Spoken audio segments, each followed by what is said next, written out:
നമസ്കാരം. മെട്രോ മാറ്റിനിയിലേക്ക് സ്വാഗതം. മലയാളികളുടെ സ്വകാര്യ അഹങ്കാരമാണ് നടന വിസ്മയം മോഹൻലാൽ, ആരാധകരുടെ സ്വന്തം ലാലേട്ടൻ. കഴിഞ്ഞ 4 പതിറ്റാണ്ടായി മലയാള സിനിമയിൽ നിറസാന്നിധ്യമാണ് മോഹൻലാൽ.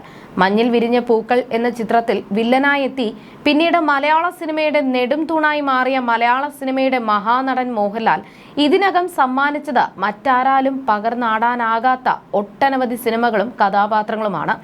മോഹൻലാലിനെ കുറിച്ച് എല്ലാവരും പറയുന്ന പരാതികളിൽ ഒന്നാണ് അദ്ദേഹത്തിന് ചുറ്റുമുള്ള ആളുകളിൽ ചിലരുടെ ഇടപെടൽ.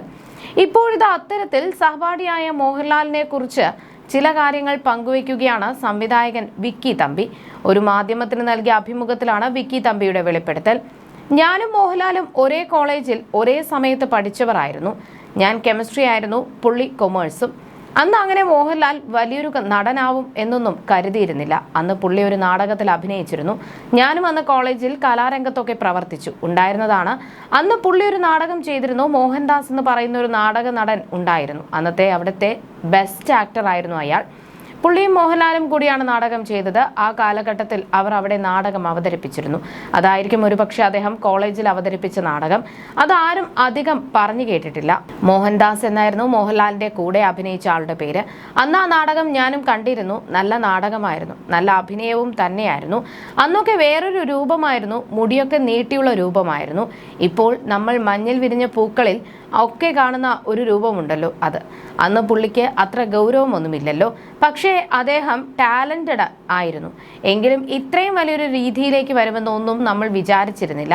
അന്ന് കോളേജിൽ പഠിക്കുമ്പോഴൊക്കെ ഞങ്ങൾ ഒരുമിച്ചായിരിക്കും തിരിച്ചൊക്കെ വരുന്നത്. ഒരുപാട് സംസാരിക്കുമായിരുന്നു. ബസ്സിന്റെ ഫുട്ബോർഡിൽ നിന്ന് പോവാൻ വളരെ ഇഷ്ടമുള്ള ആളായിരുന്നു മോഹൻലാൽ. അന്ന് ഭയങ്കര രസമായിരുന്നു പുള്ളി. അന്നത്തെ ബന്ധം വെച്ചൊരു ഡേറ്റൊക്കെ തന്നുകൂടെ എന്നൊന്നും പറഞ്ഞുകൂടാ. ചിലപ്പോൾ നടക്കുമായിരിക്കും, കാണണം എന്നുണ്ട്. പിന്നെ നല്ലൊരു സബ്ജക്റ്റ് ഒന്നും ഇല്ലാതെ നമുക്ക് പോവാൻ കഴിയില്ല. നടനായ ശേഷം പിന്നെ ഒരു വട്ടവും മറ്റോ ആണ് ആകെ കണ്ടിട്ടുള്ളത്. അങ്ങനെ ഒരു ഷൂട്ട് നടക്കുന്ന സമയത്ത് ഞാൻ പുള്ളിയെ കണ്ടു. അന്ന് ചോദിച്ചു. പഴയ സ്പെൻസർ ജംഗ്ഷൻ കാര്യം പറഞ്ഞപ്പോൾ പുള്ളിക്ക് ഓർമ്മയുണ്ട്. പിന്നെ ആ ബന്ധം വെച്ച് ഞാൻ പോയിട്ടില്ലെന്ന് മാത്രം. അറിയാം, അവിടെ എത്തുക എന്നുള്ളത് വലിയ പാടാണ്. നല്ല സബ്ജക്റ്റൊക്കെ ഉണ്ടെങ്കിൽ എത്തിപ്പെടാൻ കഴിയുമായിരിക്കും. എങ്കിലും നല്ല പാടാണ്. സൂപ്പർ സ്റ്റാറായ നടന്റെ മൊത്തത്തിൽ ഡേറ്റൊക്കെ നോക്കുന്നത് അവരല്ല. ശരിക്കും പറഞ്ഞാൽ അവരുടെ താഴെയുള്ള ആൾക്കാരുണ്ട്. അവരെയൊക്കെ മറികടന്ന് പോവാൻ ഒരുപാട് പാടാണ്.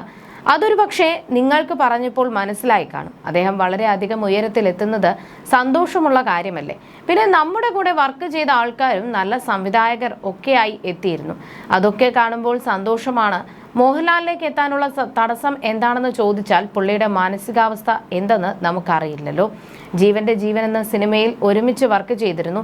പക്ഷെ അന്നൊക്കെ 10-12 അസിസ്റ്റന്റുമാരാണ്. അതിൽ പലരുടെയും പേര് പോലും ആർക്കും അറിയണമെന്നില്ല എന്നാണ് വിക്കി തമ്പി പറഞ്ഞത്. അതേസമയം ദൃശ്യം 3-ാം ഭാഗത്തിന് വേണ്ടിയുള്ള കാത്തിരിപ്പിലാണ് മലയാള സിനിമാ പ്രേക്ഷകർ. ഇനി വിരലിലെണ്ണാവുന്ന ദിവസങ്ങൾ മാത്രമേ ചിത്രത്തിന്റെ റിലീസിനുള്ളൂ. മോഹൻലാൽ ജിത്തു ജോസഫ് കൂട്ടുകെട്ടിലെത്തുന്ന ചിത്രം മെയ് 21-നാണ് റിലീസിനെത്തുക. മോഹൻലാലിന്റെ ജന്മദിനം കൂടിയായതുകൊണ്ട് തന്നെ ആരാധകരും ഇരട്ടി ആവേശത്തിലാണ്.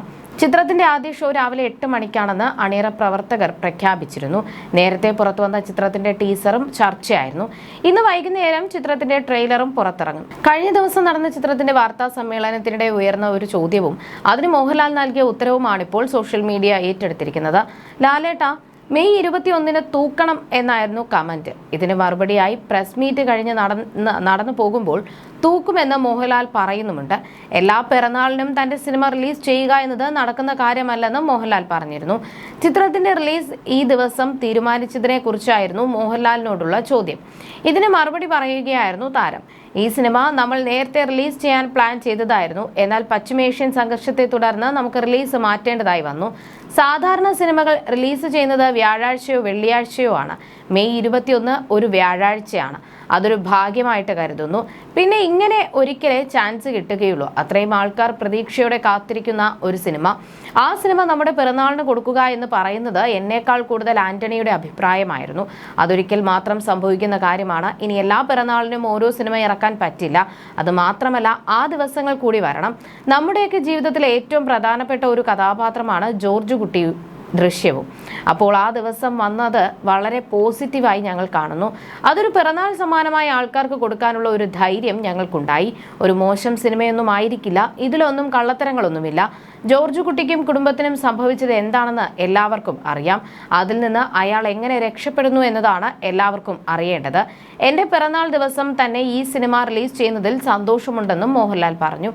അടുത്തിടെ പുറത്തിറങ്ങിയ ചിത്രത്തിന്റെ ടീസറിന് ഗംഭീര വരവേൽപ്പായിരുന്നു ലഭിച്ചത്. മോഹൻലാലിനൊപ്പം മീന, എസ്തർ, അനിൽ, അൻസിബ, സിദ്ദിഖ്, ആശാ ശരത് എന്നിവർ ദൃശ്യം 3-ാം ഭാഗത്തിൽ പ്രധാന വേഷങ്ങളിൽ എത്തുന്നുണ്ട്. 2013-ലാണ് ദൃശ്യത്തിന്റെ ആദ്യ ഭാഗം പുറത്തിറങ്ങിയത്. തിയേറ്ററുകളിൽ സൂപ്പർ ഹിറ്റായി മാറിയ ചിത്രത്തിന്റെ 2-ാം ഭാഗം ദൃശ്യം ദി റിസംഷൻ എന്ന പേരിൽ 2021-ലാണ് എത്തിയത്. മോഹൻലാലിന്റെയും ജിത്തു ജോസഫിന്റെയും ദൃശ്യം 3-ാം ഭാഗത്തിലുള്ള ആത്മവിശ്വാസം ആരാധകർക്ക് വലിയ പ്രതീക്ഷയാണ് നൽകുന്നത്. ആദ്യ 2 ഭാഗത്തിന്റെയും വമ്പൻ വിജയത്തിന് ശേഷം എത്തുന്ന 3-ാം ഭാഗത്തിൽ ജോർജ് കുട്ടിയും കുടുംബവും കുടുങ്ങുമോ എന്നാണ് പ്രേക്ഷകർ ഉറ്റുനോക്കുന്നത്. ചിത്രത്തിന്റെ ആദ്യ ഷോ രാവിലെ 8 മണിക്കാണെന്ന് നേരത്തെ അണിയറ പ്രവർത്തകർ പ്രഖ്യാപിച്ചിരുന്നു. നേരത്തെ പുറത്തുവന്ന ചിത്രത്തിന്റെ ടീസറും ചർച്ചയായിരുന്നു. ഇന്ന് വൈകുന്നേരം ചിത്രത്തിന്റെ ട്രെയിലറിന് വേണ്ടി പ്രതീക്ഷയോടെയാണ് പ്രേക്ഷകർ കാത്തിരിക്കുന്നത്. UAE 13+ സർട്ടിഫിക്കറ്റാണ് ചിത്രത്തിന് ലഭിച്ചിരിക്കുന്നത്. ഏപ്രിൽ 2-ന് ആഗോള റിലീസ് നിശ്ചയിച്ചിരുന്ന ചിത്രം പശ്ചിമേഷ്യൻ യുദ്ധ പശ്ചാത്തലത്തിൽ മെയ് 21-ലേക്ക് നീട്ടുകയായിരുന്നു. മീന, അൻസിബ ഹസൻ, എസ്തർ, അനിൽ, ആശാ ശരത്, സിദ്ദിഖ്, കലാഭവൻ ഷാജൂൺ, ഇർഷാദ്, ഗണേഷ് കുമാർ തുടങ്ങിയ താരങ്ങളും സിനിമയിൽ ഉണ്ടാകും.